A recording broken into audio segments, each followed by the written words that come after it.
Сайн байцгаана. Өнөөдөр бичгээ би та бүхэнд энэ маш амархан бодолтыг цифр контур болон бор уралдаа хэрхэн хоцосоо харуулгална ингээд бичгэнд орцгоё. Хамгийн ихэнд суурь бодолтын дараагаар би энэ цайвар бор өнгийн тхинийг ашиглан хөмсөний яс хэсгээрээ тавьж өгсөн.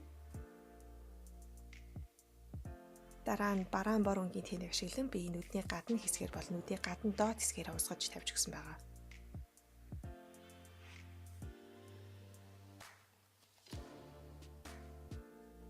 Энэ биений өнгөтэй цайвар тхинийг ашиглан би нүдний урд хэсгээс нүдний гот хэсэг хүртлээ усгаж тавьж өгсөн.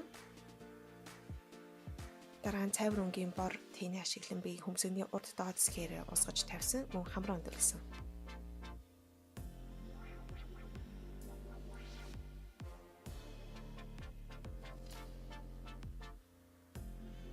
Цайвар саадай тхинийг ашиглан би нүдний урд хэсгээрээ тавьсан. Дараа нь цэгэр өнгийн контур ашиглан би нүдээ контурлаж өгсөн байгаа.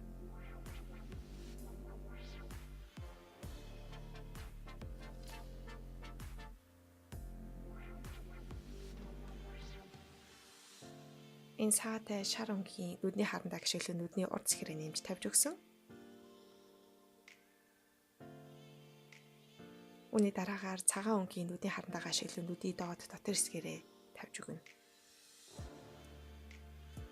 Бор өнгийн нүдний харандааг ашиглан нүдний доод сормоос хэсгээрээ тавьж өгсөн байгаа. Ингээд сормоос маань бэлэн болсны дараагаар уруулын хувьд би энэ бараан хөрөн өнгийн уруул хүрээлэгч харандааг ашиглан уруулаа хүрээлж өгсөн.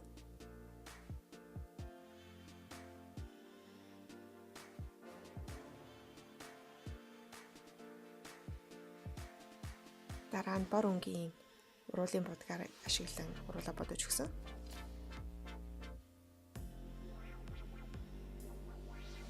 Дараа нь борон заа ашиглан би нүрээ контурлаж өгсөн байгаа.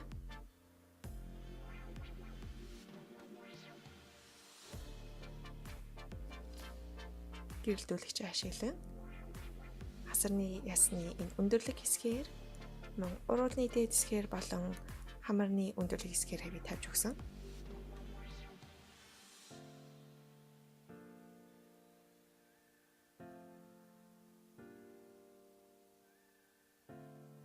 Ингээд өнөөдөр маань бодол туслаа. Та бүхэн таалагдсан байх гэж найдаж байна. Дараагийн бичлэг хүртлээр түр баяртай.